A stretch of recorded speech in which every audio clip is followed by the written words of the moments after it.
Wilaya ya Kyela inapatikana kusini mwa mkoa wa Mbeya. Ni miongoni mwa wilaya 7 katika eneo hilo la nyanda za juu kusini mwa Tanzania. Kyela inapakana na wilaya za Rungwe upande wa kaskazini, mkoa wa Njombe upande wa kaskazini mashariki, Ziwa Nyasa upande wa kusini mashariki, kusini mwake ni nchi ya Malawi na magharibi ni wilaya ya Ileje. Ni ya kutuvusha tufike kule tunapopata zamia. Malengo si leo kuichora ramani ya Kyela. Tunatekeleza imesogeza nia yake hapa kutazama kwa pamoja namna serikali ya awamu ya 6 inavyoendelea kutekeleza sera ya kuunganisha mkoa kwa mkoa na wilaya kwa wilaya kwa barabara za lami ili kurahisisha na kuimarisha sekta ya usafiri na usafirishaji.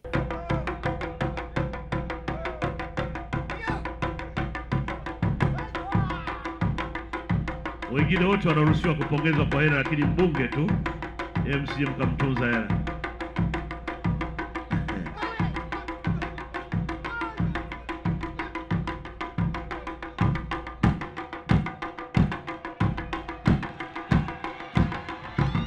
Mwishoni mwa mwezi Desemba mwaka 2022, serikali iliufunga mwaka kwa kupeleka tabasamu kwa wakazi wa Kyela na maeneo jirani.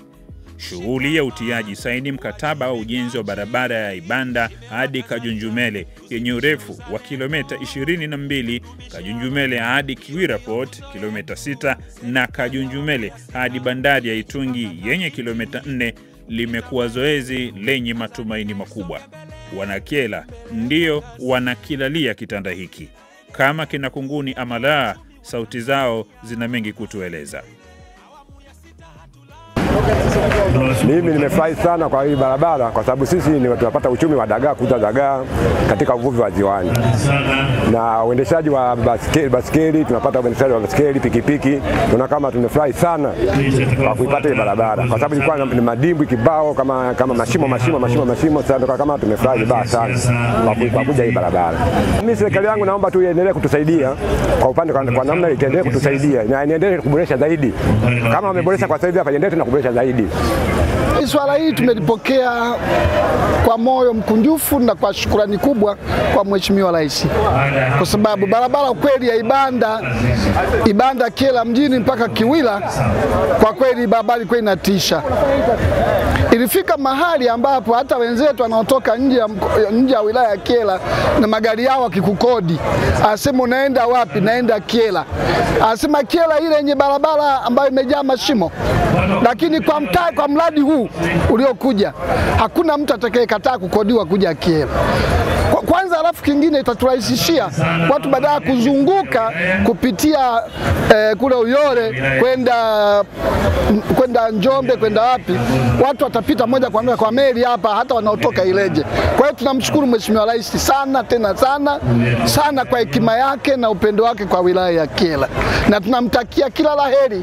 Mungu ampe maisha mema, afya njema, aendelee kutufanyia kazi ile ambayo Mungu amempa sisi wa Tanzania tuliompigia kula. Mungu na ambariki sana, na tunawashukuru na viongozi wote, wizara nzima ya ujenzi chini ya uongozi wa Profesa Mbarawa, na Mungu aendelee naye kumpa afya. Waendelee kutuangalia hata kwenye vile barabara za mjini hapa Kyela. Huu mradi wa barabara ulioletwa ni msaada mkubwa kwetu sisi, kwa maana kwamba kwanza taarifa tulizozipata kutoka kwa waziri wa ujenzi ameshatueleza kwamba utakuwa ni mradi wa kiwango cha hali ya juu, ambao kwa kweli ni mradi ambao ni mpya ambao hujatokea. Huu mradi utatusaidia sana katika sisi wakazi wa wilaya na katika wilaya ya Kyela na wakazi wa kata ya Kajunjumele, kwa vile sisi wakati wa masika tulikuwa tunapata shida wakati tunapotakiwa kuja na mazao yetu kuja kuuza huku wilayani Kyela. Lakini sasa hivi nadhani kwamba utakapokuwa umekamilika utatusaidia kuondoa adha tuliyokuwa tunaipata kipindi cha masika. Kwa hiyo ni mradi ambao utatusaidia sana na utatuongezea ajira kwa vijana, utatuongezea watu mbalimbali kwa ajili ya biashara mbalimbali katika wilaya yetu ya Kyela. Wilaya yetu ya Kyela itapanda katika biashara za aina mbalimbali, mfano hasa mpunga, karanga, mahindi, kokoa na na maharage. Itakuwa ni njia nzuri sana ya kuelekea Mbamba Songea mpaka Mtwara, ambako huwa wao katika mikoa hiyo wana mahitaji sana makubwa katika ununuzi wa mazao kutoka wilaya ya Kyela. Kwa jambo la ujenzi wa barabara, kwa kweli limetufurahisha sana. Tunamshukuru sana Mama Dr. Samia kwa kutuletea ujenzi wa barabara hapa Kyela. Yaani kwa kuwa upande wa barabara hapa Kyela itatuletea ni umuhimu zaidi sana kwa ajili ya upitaji, mambo ya biashara, ni jambo la kufurahisha sana. Tunampongeza na Ali Jumbe Kinanasi, mbunge wetu, kwa mambo anayotufanyia hapa Kyela. Jambo hata kura zetu hapa Kyela tutampa zote. Yaani nashindwa hata sijui nielekeze kitu gani. Yaani huu mradi ni kama ndoto. Hatukutegemea kama Mheshimiwa Rais atatuletea mradi kama huu mkubwa. Kwa huu mradi utatupa fursa nyingi za kufanya, hususani vijana wetu waliosoma shule ambao ajira wanajiajiri wenyewe. Utawaletea fursa nzuri sana kwa ajili ya mji wa Kyela. Pia ametupa heshima kubwa sana kwa sababu mji huu kupata mji mpaka kuwe na barabara nzuri, miundombinu mizuri. Kwa tunampa hongera sana Mheshimiwa Rais. Hii barabara nimefurahi, nimekuja kuiona. Nimekuja kuona mambo niasikilize. Nimeisikiliza kwa kusema ule, nimefurahi sana. Tena nashukuru kweli. Ilikuwa sio barabara hii. Barabara hii kwa kupitia TANROADS wamejibu haja ya kwetu ambayo ilikuwa ni tatizo kwa muda mrefu katika wilaya hii ya Kyela. Kwa maana hiyo ninapenda nishukuru tena na tena hii serikali ya awamu ya 6 Mama Samia ambayo imeweza kutushughulikia na kutia sahihi, lakini kwa heshima pia waliotupa ya kuweza kutia sahihi mkataba katika wilaya yetu na eneo la tokeo. Na pia nipende kumshukuru mama. Najua tathmini ya mradi huu ilifanyika 2018, lakini mama kwa kauli yake moja kwamba tathmini itafanyika upya kufuatana na thamani ya pesa, ambayo yote ni huruma ya mama katika kumwezesha mwananchi kwamba asipunjwe kitu chochote katika kunufaika. Najua watu wengi hilo tumelipongeza na tunamshukuru mama kwa huruma yake, kwa kuwa tathmini ilishafanyika 2018, lakini amesema turudie tena. Hii yote ni huruma ya kwake. Kwa hiyo napenda kuwashukuru sana wote waliohusika.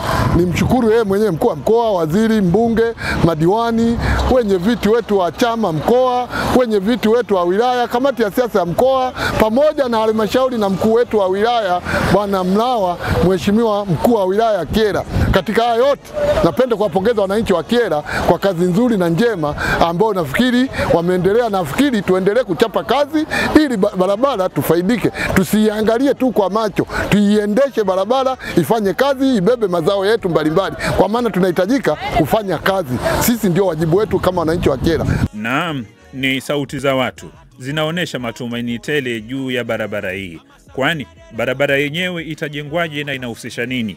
Mtendaji mkuu wa wakala wa barabara Tanzania TANROADS, Mhandisi Rogatus Mativila, anaeleza kinaga ubaga. Leo tumekutana mahali hapa ili kusaini mkataba wa ujenzi wa barabara ya Ibanda hadi Kajunjumele ambayo ina kilomita 22 na sehemu nyingine ya Kajunjumele hadi Kiwira Port ambayo yenyewe ina kilomita 6 na Kajunjumele hadi Itungi Port ambayo yenyewe ina kilomita 4 ambayo itajengwa kwa kiwango cha lami, na jumla ya urefu wa barabara hizi section zilizotajwa hapa ni jumla ya kilomita 32.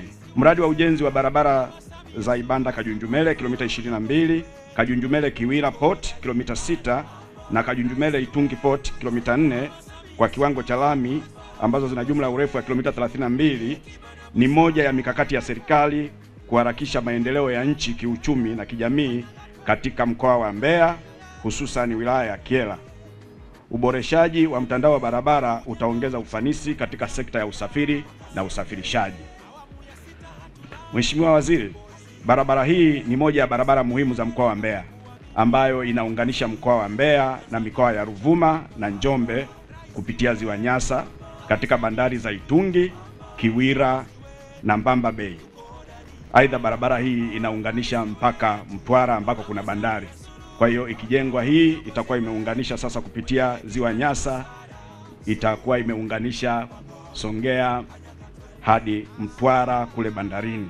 Aidha, barabara hii pia ni kiungo muhimu kwa barabara kuu ya kutoka Mbeya, yani Uyole mpaka Kasumulu. hivyo inaunganisha nchi yetu na nchi za kusini mwa Afrika za Malawi, Msumbiji, Zambia, Zimbabwe na Afrika Kusini. Usanifu wa barabara hii ulianza kwa upembuzi yakinifu, ukaja usanifu wa kina na uandaaji wa nyaraka za zabuni kwa ajili ya ujenzi wa barabara hii ya Ibanda Kajunjumele, Kajunjumele Kiwira Poti na Kajunjumele Itungi Poti kwa kiwango cha lami, na ulianza mwaka 2017 na ukakamilika mwaka 2019. Kazi hii ilitekelezwa na kampuni ya usanifu ya kihandisi iitwayo Muhandisi Consulting Engineers kwa kushirikiana na kampuni ya Luptan Consults Limited zote za Tanzania kwa gharama ya shilingi milioni 605,588,200. Usanifu wa ujenzi wa barabara hii unazingatia vigezo vifuatavyo.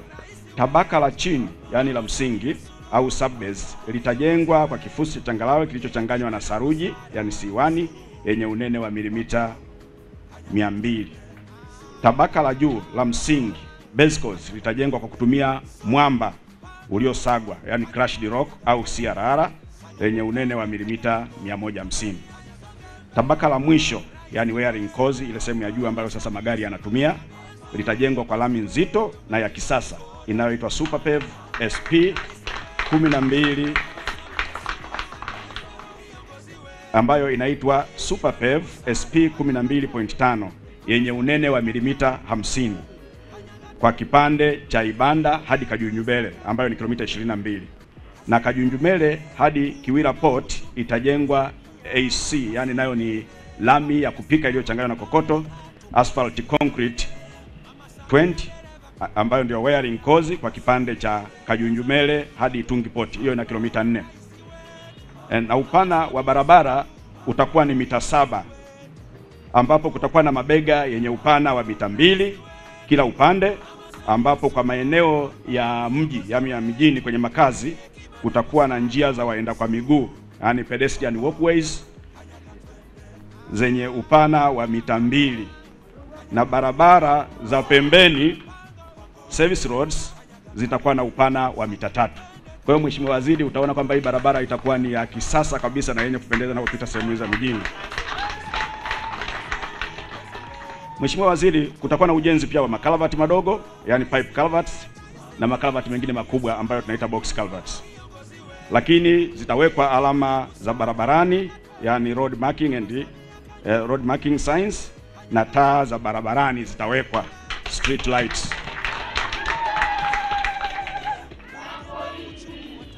Barabara hizi na taa hizi zitawekwa katika maeneo ya makazi ya watu ili kuboresha usalama wa watumia barabara.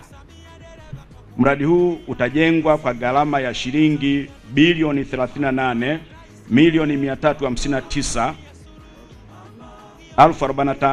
38,359,045,306.81 bila kujumuisha kodi ya ongezeko la thamani, yani hii haina VAT.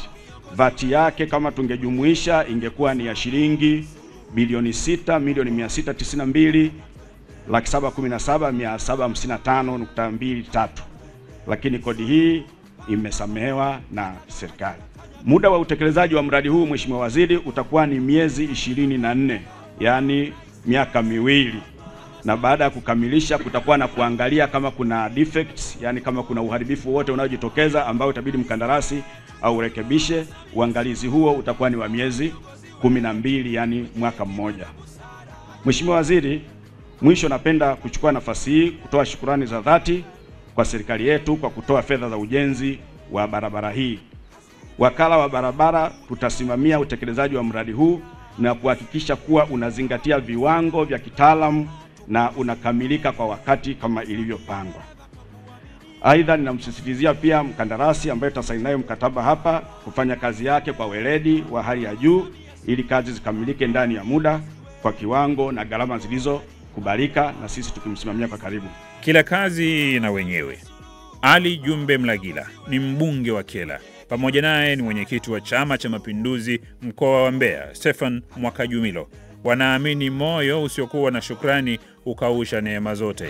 Na kwa nafasi hii, kwa niaba ya viongozi wangu, kwa niaba ya madiwani wangu, ninataka nitume salamu hizi.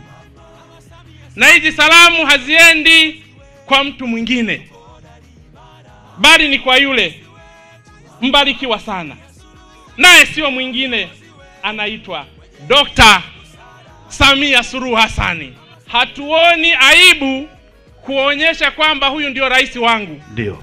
Kwa sababu hata akikaa kwenye picha inatosha dunia nzima kuielezea kwamba huyu ndio rais. Rais Samia amesema, kijana, nitakuinua kwa ajili ya wanakiela. Mpigieni makofi Mama Samia Suluhu Hassan. Na katika kuthibitisha hilo, amemtuma Profesa Mbarawa, amesema nenda kwa wanakiela, kawape zawadi ya mwisho wa mwaka, zawadi ya mwaka mpya, kawape zawadi ya ujenzi wa barabara, mkatie saini kule.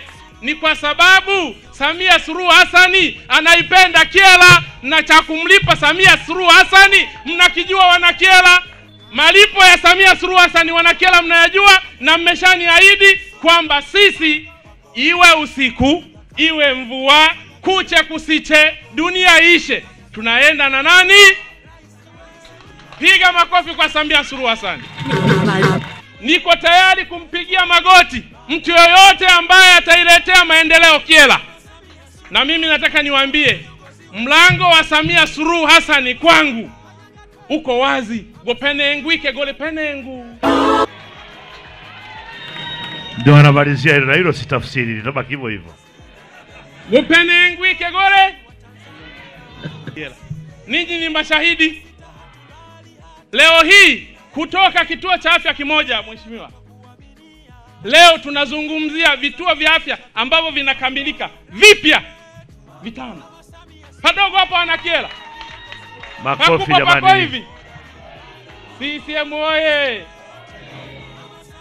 Lakini leo nataka nikwambie, katika tatizo kubwa ambalo lilikuwepo Kyela, mbali na barabara hii, tulikuwa na tatizo la maji. Mheshimiwa Samia Suluhu Hassan ametoa bilioni 4.58 kwa ajili ya maji hapa Kyela mjini. Mabomba yameshanunuliwa. Mwezi ujao wanaanza kuleta maji hapa Kyela mpaka pale kwenye tenki la polisi. Haya ndio mambo ya Samia. Mheshimiwa Waziri, na kuombea wewe, naomba mambo machache tu. Barabara hii inayoenda kujengwa, zamani ilikuwa na makaravati makubwa. Walipoanza kuijenga, makaravati yale yamefukiwa. Tunaomba katika design haya makaravati makubwa yarudishwe kama yalivyokuwa zamani, ili huku kusitokee mafuriko. Lakini la pili, tunaomba mkapitie upya zile bei na pamoja na mikataba ya kuwalipa watu ambao wako barabarani wanaostahili kulipwa. Tunaomba sana hilo. Na la mwisho, lakini sio kwa umuhimu, tunakuomba sana waziri, wananchi wa Kyela leo waka hapa wanafikiria tukisaini mkataba kesho barabara inaanza kujenga. Ndio wazo letu sisi. Tunaomba tutolee ufafanuzi ili tuwekee tarehe ya jinsi ya kuanza barabara na mtiririko mzima, ili wananchi wa Kyela wajue ni lini watajiandaa. Mwisho tena, naomba ajira zitatokea. Tunaomba watu wa Kyela wawe wa kwanza kufikiriwa kwanza. Asante sana, tunakushukuru sana. Kama ni madereva wapo, kama ni wapishi wapo, vijana wengi wakazi wako hapa. Tunamuomba mkandarasi aanzie Kyela, akikosa watu ndipo aende mahali pengine. Wana Kyela, jiandaeni kwa mambo makubwa ya Samia Suluhu yanayokuja. Na mimi niliwaambia, mimi sio wa rejareja, mimi ni wa jumla jumla. Onende kwa kutikimbora, nemo tunande nande, nemo tuamundonya. Kwa niaba wananchi au wana CCM wa mkoa wa Mbeya na viongozi wote, nichukue nafasi hii kuishukuru sana serikali ya Chama cha Mapinduzi ya awamu ya 6 ikiongozwa na Mheshimiwa Dr. Samia Suluhu Hassan kwa jitihada zote zinazofanya kuimarisha miundombinu, si kwa Mbeya tu, kwa nchi nzima. Lakini kipekee, ndugu Mheshimiwa Waziri, nimepewa dakika 3. Niombe. Huko nyuma tulikuwa na taratibu kwamba miradi kama hii inapotokea ilikuwa inachukua muda mrefu kukamilika. Na mara nyingi ile value for money, thamani ya pesa, ilikuwa halingani na kazi inayofanya. Lakini mimi na kuamini kwamba wewe ni mwenyeji wa mkoa wa Mbeya Mwambarawa, naamini hii miradi hii itakamilika kwa wakati na kwa thamani husika. Lakini la pili, hii barabara ya kilomita 32 na kwenda kwa bandarini, Kyela idadi ya watu ni kubwa sana, imekuwa overpopulated. Hakuna sehemu yoyote iliyo wazi kwenda mpaka ziwani mpaka kuna watu. Ni kuombe kwenye bajeti, kwa sababu nakwenda kureview, taa zitoke hapa mpaka bandarini. Lakini la pili, umeiona barabara ya kutoka njia panda ya Kasumuro imechafuka, ni mbovu na ni nyembamba. Kama mwana Mbeya mwenzetu, tukombe tukarabatie mpaka Kyela ilingane na barabara inakwenda bandarini. Ndugu wananchi na viongozi mliopo hapa, wilaya Kyela na hasa mkoa wa Mbeya ni mkoa wa kimkakati kwa mikoa nyanda za juu kusini na mikoa ya kusini mwa nchi za kusini mwa Afrika. Inabeba mzigo mzito wa usafirishaji wa mizigo. Kupitia hili niombe na Kyela, hiyo miundombinu itakayojengwa ili kuhakikisha inadumu. Serikali inatumia gharama kubwa kukarabati miundombinu na kujenga miundombinu, lakini sehemu nyingi uharibifu wanakuwa wananchi wenyewe husika. Katika hili nafikiri Kyela mtu kwa mfano wa kuilinda kwa gharama yote, kuhakikisha miundombinu inadumu na serikali inapata hamasa tena kuja kuwekeza miradi mingine. Shughuli iliyowakusanya raia hawa wema ni kusaini mkataba. TANROADS na mkandarasi AVM Dillingham Construction International Incorporated kutoka Uturuki wanamwaga wino hapa. Kazi inaendelea kujenga uchumi wa Tanzania. Kazi ile awamu ya 6 hatulali hatupoi. Kazi inaendelea Mama Samia dereva kwa kuaminia. Kazi ile Tanzania tuchape kazi. Rais wetu Mama Samia Suluhu, kiongozi wetu yuko hodari imara. Rais wetu Mama Samia Suluhu, kiongozi wetu mwenye hekima na busara. Suluhu mpango kanyaga twende, Suluhu mpango kanyaga twende, Suluhu mpango kanyaga. Na itakuwa ni miaka miwili ya utekelezaji na ufuatiliaji ili kuhakikisha zaidi ya shilingi bilioni 38 zilizotengwa zinaleta matokeo tajika. Juma Homera ni mkuu wa mkoa wa Mbeya, amekasimiwa mamlaka ya uratibu mkoani Mbeya. Kyela ni kambi yake pia. Tuko hapa kwa sababu ya utashi wake Mheshimiwa Rais wetu wa Jamhuri ya Muungano wa Tanzania Daktari Samia Suluhu Hassan, ambaye ni Rais wa Jamhuri ya Muungano wa Tanzania, kwa kujinasibu na kupambana kuhakikisha kwamba mkoa wa Mbeya unaletewa miradi kama kawaida, na hususan katika wilaya hii ya Kyela, kwa lengo la kufungua mpaka huu wa nchi za wenzetu pamoja na nchi ya Malawi pamoja na mikoa mingine miwili ambayo mkoa wa Njombe na mkoa wa Ruvuma. Mimi niseme tu kwamba tunamshukuru sana Mheshimiwa Rais. Mheshimiwa Rais amepanga kujenga barabara hii na leo hii tunashuhudia utiaji wa saini kwa mara ya kwanza. Niseme tu kwamba ameamua tu usaini mkataba huu hadharani ili wananchi waweze kuona namna ambavyo Mheshimiwa Rais halali usiku na mchana kuhakikisha kwamba miradi hii inatekelezwa katika mkoa wetu wa Mbeya. Lakini pia niwaambieni, miradi hii ni miongoni mwa miradi mingine ambayo imetekelezwa. Mnao shahidi wananchi wa Kyela na wananchi wa mkoa wa Ruvuma na mkoa wa Njombe. Mmeona kwamba meli hii ambayo ilikuwa imesimama kwa muda mrefu, Mheshimiwa Rais ameitengeneza na leo hii meli inaanza kufanya kazi. Na akaona sio hivyo tu, ngoja niunganishe sasa kutoka Mbamba Bay na mkoa wa Njombe na Ruvuma, sasa unganisha kwa kipande cha lami cha kilomita zaidi ya 32 kutoka mkoa wa Mbeya mpaka mikoa mingine na nchi ya Malawi. Makofi mengi sana kwa Mheshimiwa Rais. Ndugu zangu wananchi, mradi huu wa kilomita hizi zaidi ya 32 unakuja kuleta mabadiliko makubwa kwa wilaya ya Kyela na mkoa wa Mbeya kwa ujumla.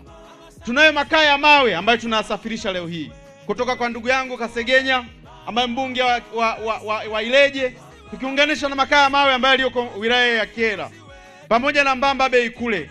Maana yake ni kwamba huku ni rahisi zaidi kufikisha makaa ya mawe kwenye nchi za Afrika Mashariki. Tunatumia kilomita takriban 1200. Maeneo mengine wanakwenda kilomita 1500. Makofi mengi sana kwa Mheshimiwa Rais.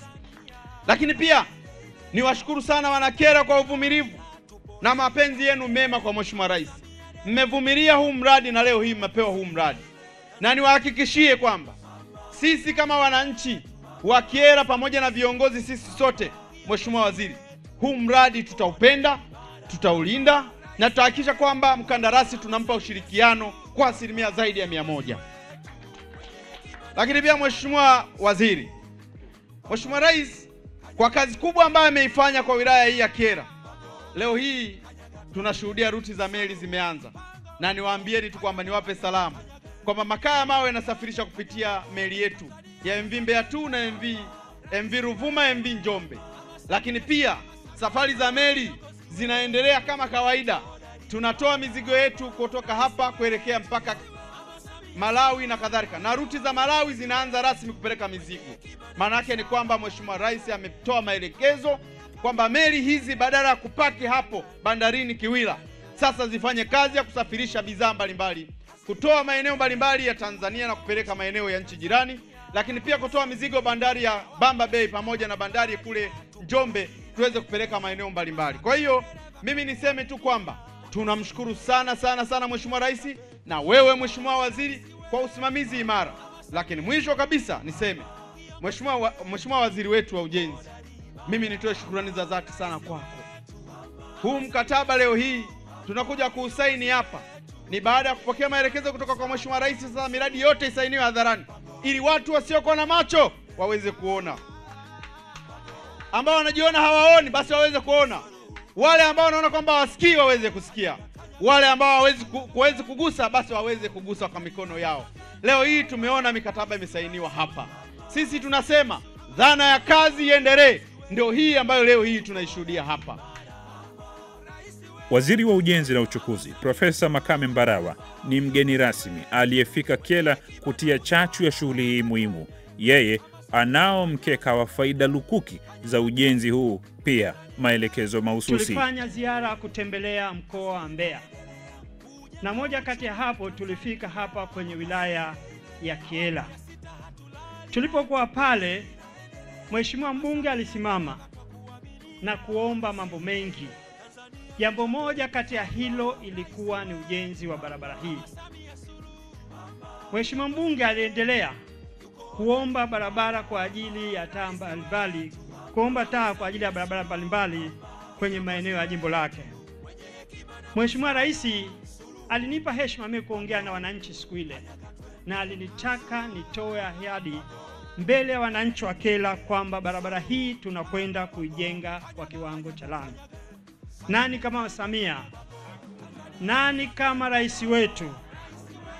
Mheshimiwa Rais alinielekeza na alinipa maagizo kwamba sasa tujenge barabara hii kwa kiwango cha lami, na ndiyo sababu leo tuko hapa kwa ajili ya kazi hiyo. Kwa vile anayestahili kupewa heshima hii, anayestahili kupewa pongezi hizi ni Mheshimiwa Rais kwa kutoa maelekezo ya ujenzi wa barabara hii kwa kiwango cha lami. Mheshimiwa Rais alienda mbali, akanambia nyinyi Wizara ya Ujenzi, hasa TANROADS, wanakuwa na utaratibu wa kusaini miradi, wanajifungia kwenye chumba na wanafanya kazi ya kusaini miradi. Akasema kwa ajili ya mradi wa barabara hii, nendeni muende Kyela mukasaini mradi huu mbele ya wananchi wote. Na ndio sababu tuko hapa leo, tumekuja kufanya kazi hiyo. Nani kama Mheshimiwa Rais? Mheshimiwa Rais alienda mbali zaidi, akaniuliza, Profesa, barabara ile ina fidia? Nikamwambia ndio Mheshimiwa Rais, barabara ile inatakiwa ilipwe fidia.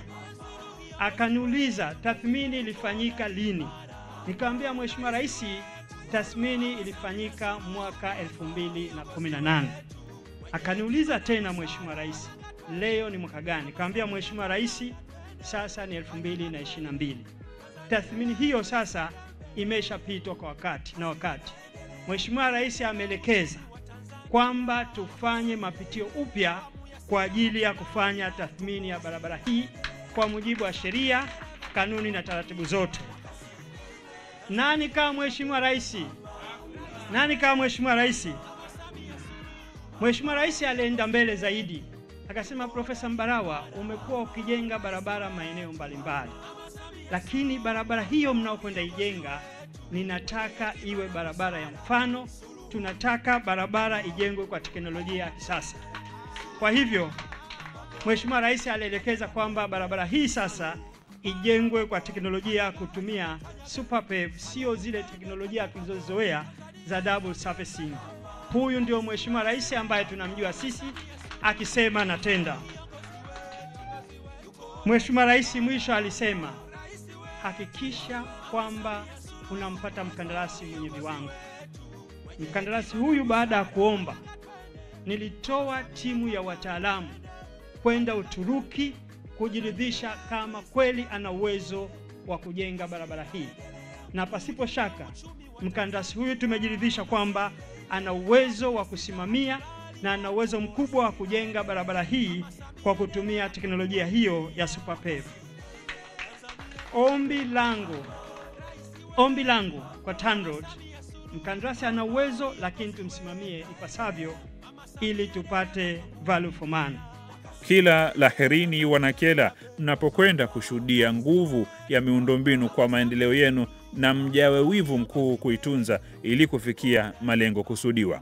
Kwa nafasi hii sisi wa Tanzania leo tunakutana Kyela kwenye mambo muhimu, mambo ya barabara, maana kila mmoja wetu amekanyaga barabara. Umetoka nyumbani kwako na barabara, umefika hapa sababu ya barabara. Tumombe rais wetu amwage pochi, maana pochi likimwagika mambo tunayaona. Hey Mama Samia, peleka mipango panapo Mbarawa, basi twende na Homera mama. Mama Samia, peleka mipango panapo Mbarawa, twende na Kasekenya. Hey, asante ndugu zetu, enyi viongozi, maana mmeaminiwa na serikali yetu kwamba nyie ndio msimamie vipande na hamjamwangusha rais.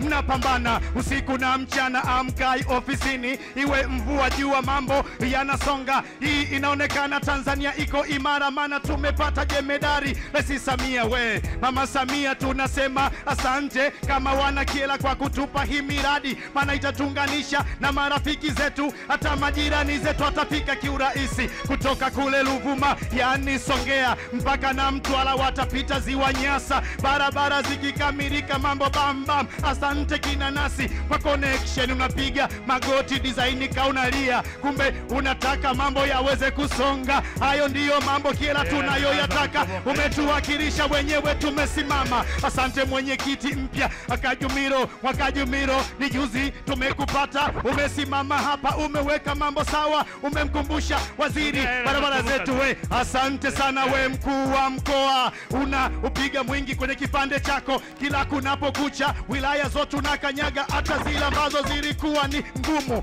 Enyi wananchi mlioko hapa Kyela, tumepewa ujumbe, tusimamie miradi yetu, tusije tukaivuruga, maana viongozi wanaleta, sisi tunasimamia popote tutapokwepo. Kiona uharifu ya Kyela yamekuwa ndoto bora za neema.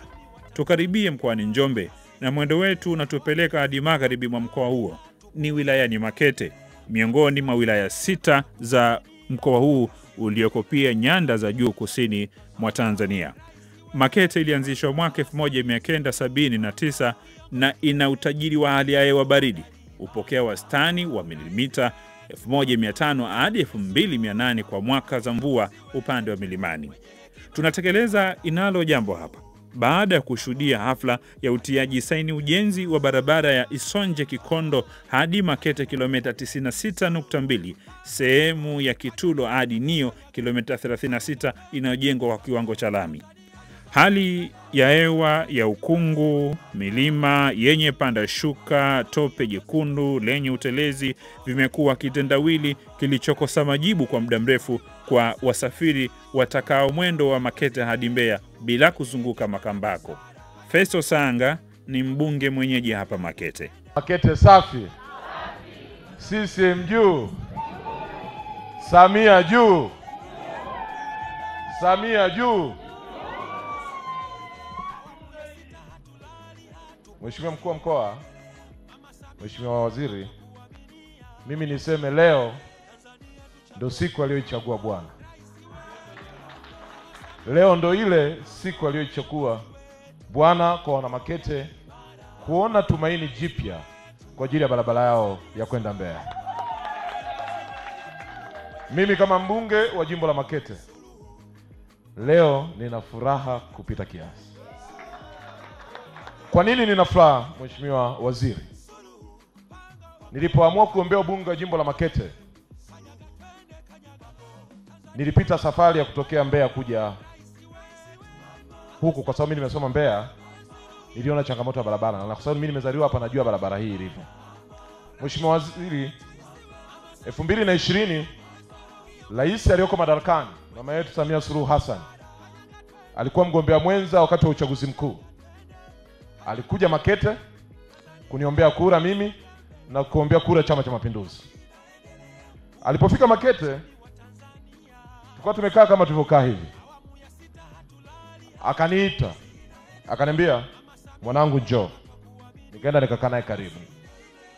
Akamwambia, mwanangu, nimekuja hapa kutafuta kura za CCM. Kama kuna jambo lolote viongozi wa Makete wamekupanga ulizungumze, na unaona wewe halitatupatia kura, niambie ni jambo gani mimi mama yako hapa ambalo talizungumza litatupa kura za kutosha sasa na wakati ujao. Nikamwambia, mama, nashukuru sana kwa kunipa uhuru wa kuzungumza kila ambacho kitatupatia kura nyingi. Nikamwambia, mama, kitakachotupatia kura hapa Makete ni barabara kutoka Makete kuelekea Mbeya. Akasema, ukisimama nenda kaongee, kaseme kipaumbele cha kwanza barabara, cha pili barabara, cha tatu barabara. Kitu ambacho mimi sikupanga kuongea, lakini mama kwa sababu alinipa uhuru wa kuongea, niliposimama jukwani nikasema, Mheshimiwa Rais, kwa sisi Makete kipaumbele chetu cha kwanza ni barabara, cha pili ni barabara, na cha tatu ni barabara. Niliposhuka Rais akasema nionyeshe kwenye Irani ukurasa ngapi ili anione kama natambua barabara iko ukurasa ngapi. Nikafunua nikamwambia, mama, iko ukurasa huko, akumbo na akili. Basi nikamwonyesha ukurasa ule. Tuliposimama, aliposimama Mheshimiwa Rais akasema nitajenga barabara ya kuelekea Mbeya.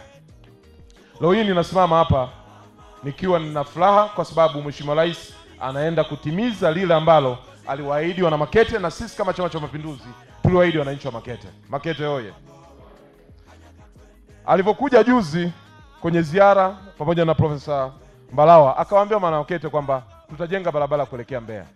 Wananchi wakawa wanauliza, mbunge, mbona tuliambia mwezi wa 9, mbona siku zinazidi kwenda? Taratibu za serikali, taratibu za ukandarasi ni mchakato. Lakini ile alichokuwa kimesema Mheshimiwa Rais ndio leo linatimia, la kwenda kuweka sahihi ya kukabidhi barabara hii iwe chini ya mkandarasi. Mheshimiwa Waziri, barabara Makete Mbeya, kwa nini nilizungumza na kwa nini Mheshimiwa Rais aliahidi? Barabara hii ndio geti la uchumi wa wilaya ya Makete. Hawa na Makete wote naoona hapa, shughuli zao nyingi ziko Makete. Robo ya population ya Makete, robo ya watu walioko Mbeya, robo ya watu walioko Tunduma, Songwe, wako ni wana Makete ambao wanatumia barabara hii. Barabara hii mtu alikuwa na uwezo wa kusafiri kwa siku 4 amelala njiani. Lakini tuna wafanyabiashara hapa mitaji yao mingi imefia kwenye barabara hii. Kuna magari mengi yameishia kwenye barabara hii. Kuna watu wengi wamefariki kwenye barabara hii. Leo ninasimama kama mbunge wa jimbo la Makete ambaye nimesimama zaidi ya mara 10 ndani ya bunge nikilia kwa ajili ya barabara hii. Leo nina furaha kubwa sana. Hii ni token. Hii ni kete. Huu ni ushindi. Ushindi kwa jimbo la Makete kwa sababu Mheshimiwa Rais ametuheshimisha kwa kwenda kuijenga kwa kiwango cha lami. Watu hawatalazimika kuzunguka Makambako tena kutoka Njombe kwenda Mbeya. Watakatisha hapa. Chama cha Mapinduzi ndicho chenye ilani yake.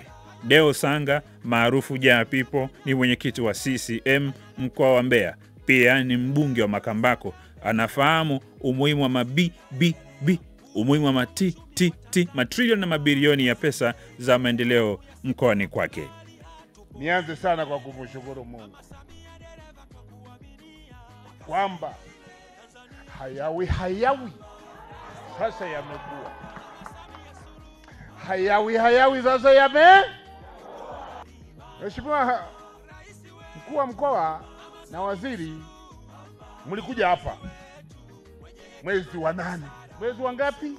Wa 8. Rais wetu alikuja akawaahidi wana Njombe na wana Makete, baada ya kijana huyu, sogea hapa na wewe, baada ya kijana huyu kulia na kusema, akasema kijana, nimekusikia, leo goli linafungwa, leo goli linafungwa la Mabii na Mabii yanatua Njombe, yanatua Makete. Sawa, na hajatutendea sisi, amewatendea Watanzania kila mahala ukienda. Leo ni zamu yetu ya sisi wana Njombe Makete. Waziri ametoka Mbeya, mnanipata kwenye shughuli hizi. Mbalawa tumempata Waziri Mbalawa. Wewe rais umetupa jembe na isimamia. Waziri Mbalawa, tunakushukuru sana. Hulali uko bega kwa bega na mama, pamoja na timu yako ya ujenzi kiongozwa na Mativila. Mativila huyu wapi? Simama wakuone yule pale, na wote na mainjinia watano wako hapa. Tunakushukuru sana Mheshimiwa Waziri kwa kazi nzuri ambayo umekuwa ukifanya. Leo fedha ambazo tunapewa za mradi wa barabara huu, niseme nisiseme, zina mgawanyiko wa mafungu mawili. Fungu la kwanza lina B, sema B, 67.75. Hayo ni mabii. Fungu la pili na barabara nyingine tena ya upande wa pili ni B 38.357.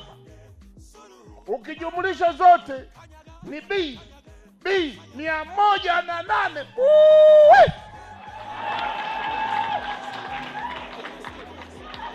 Haki ya Mungu niwaambie wana Makete, na mbunge amesema hapa, watu wanaokaa sehemu mbalimbali, Mbeya, Dar es Salaam, Songea, Iringa, wa Makete, sasa mnatakiwa mnapokuja huku kwa ndugu zenu, barabara itafunguka.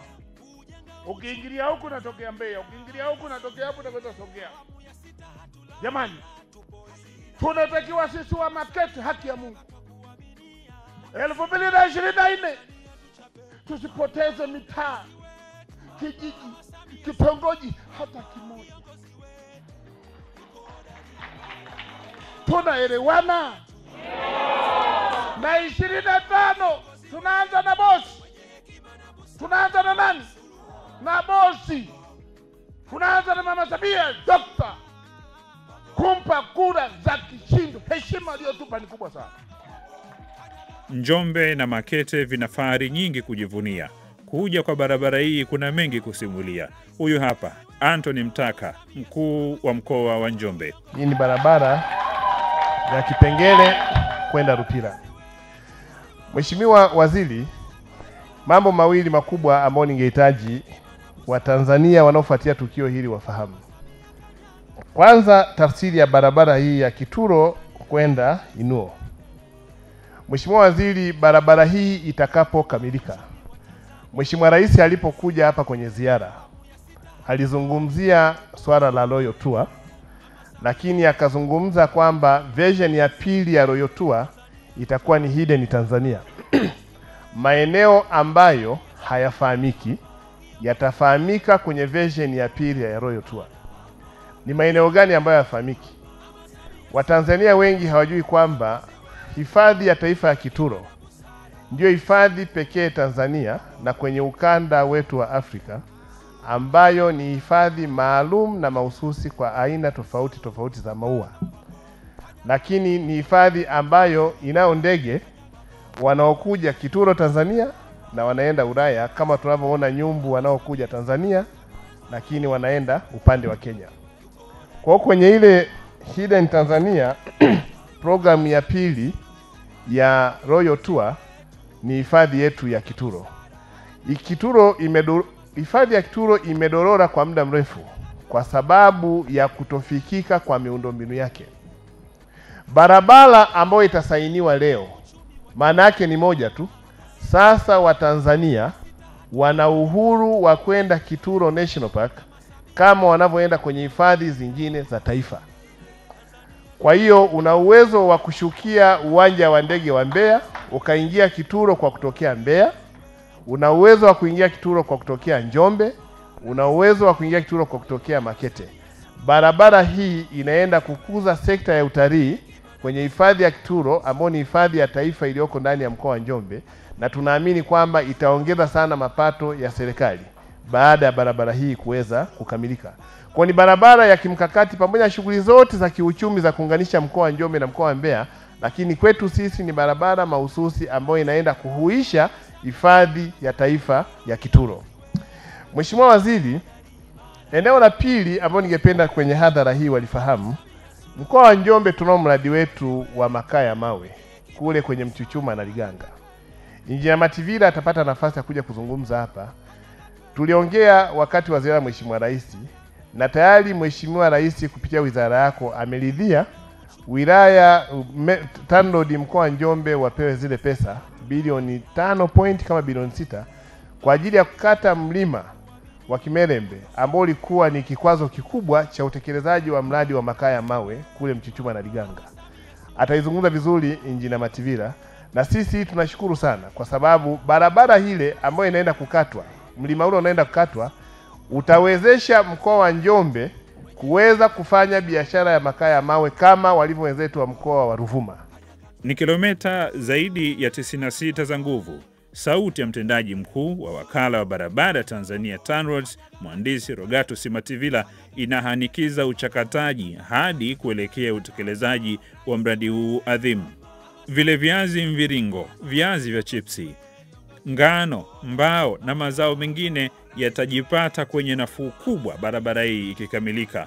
Wana Makete vinywani mwao zimejaa shukrani, ishara ya kutibiwa kiu yao ya muda mrefu. Nachukua fursa hii kwanza kumshukuru Mheshimiwa Rais mama yetu Samia Suluhu Hassan kwa namna ambavyo amekuwa akitoa rasilimali mbalimbali kwa ajili ya maendeleo ya Makete katika nyanja na sekta mbalimbali, tukianza sekta za huduma za jamii kwa maana ya afya, elimu, maji na kadhalika, lakini vile vile kwa namna anavyotoa fedha kwa ajili ya ujenzi wa miundombinu mbalimbali, na kwa namna pekee kabisa jinsi anavyoiwezesha wakala wa barabara Tanzania TANROADS katika ujenzi wa miundombinu. Wilaya Makete kama ilivyo kwa wilaya zingine Tanzania inanufaika na ujenzi wa miundombinu mbalimbali ya barabara na madaraja. Na kwa historia iliyopo Makete miaka ya nyuma, hali ya barabara haikuwa nzuri, zilikuwa barabara zina changamoto kubwa, na kwa jiografia Makete ilivyokuwa milima na mabonde na maporomoko, ilikuwa ni gharama sana kujenga barabara. Lakini kwa serikali ya awamu ya 6 chini mama yetu Mama Samia Suluhu Hassan ameruhusu na amekamilisha ujenzi wa barabara kadhaa, na leo tunashuhudia utiaji saini wa barabara nyingine kilomita 36.3. Tunashukuru sana kwa kutujengea barabara ya kutoka Makete kwenda Isionje. Hii itafanya sisi kama halmashauri tutanufaika, tutapata mapato ya kutosha, lakini pia wananchi wetu wa Makete watafanya biashara kwa uweledi, watapata mapato makubwa, na wao pia kulipa mapato kwa usahihi zaidi, lakini pia kusaidia huduma mbalimbali. Kwa mfano wananchi kuja kupata matibabu, hospitali yetu kubwa ya Ikonda, wakina mama kuja kujifungua, lakini huduma za jamii kwa ujumla. Ujenzi wa barabara hii ya Inio mpaka Isionje mkoani Mbeya umeleta mafanikio makubwa sana katika wilaya yetu ya Makete. Kwanza unarahisisha habari ya usafirishaji tulikuwa tunasafirisha wagonjwa katika mazingira magumu sana kwenye ambulance, lakini safari hii tunapeleka wagonjwa kutoka Makete kwenda Mbeya Rufaa kwa muda mfupi, hii barabara ikikamilika. Lakini pia itarahisisha pia katika masuala mazima ya biashara. Tutakuwa tunafanya biashara, tutakuwa tunatoka kutoka Makete kwenda Mbeya kiurahisi zaidi kuliko kuzunguka kutoka Makete, Njombe, Makambako kwenda Mbeya. Kwa kweli nampongeza sana Mheshimiwa Rais wa awamu hii ya 6 kuruhusu kipande hiki kilichobakia kimaliziwe. Utiaji saini baina ya TANROADS na mkandarasi MS China National Eurotechnology Engineering Corporation ni jambo lililosubiriwa kwa hamu kubwa. Mama Samia Suluhu, kiongozi wetu, yuko hodari imara. Rais wetu, Mama Samia Suluhu, kiongozi wetu, mwenye hekima na busara. Suluhu. Kisha ni Waziri wa Ujenzi na Uchukuzi Profesa Makame Mbarawa. Mheshimiwa Rais kwa upendo mkubwa sana ameamua sasa kuanza ujenzi wa barabara hii ya Makete. Yeye ndio mwenye maamuzi, yeye ndio anafanya maamuzi, yeye ndio anaelekeza. Sisi kazi yetu kubwa ni kumsaidia na kumshauri. Mimi kama waziri wa ujenzi sina mamlaka ya barabara hii ijengwe. Ni mtu mmoja tu katika nchi, Mheshimiwa Rais, Mheshimiwa Samia Suluhu Hassan. Na naomba muelewe hili, nataka watu wa Makete mlijue vizuri. Ujenzi wa barabara kwenye eneo la huku ni harama na una changamoto kubwa.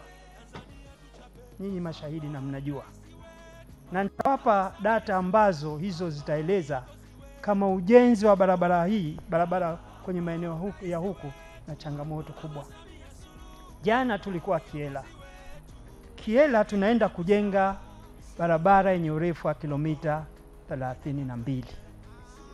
Harama yake ni shilingi bilioni 38. Barabara nzuri sana.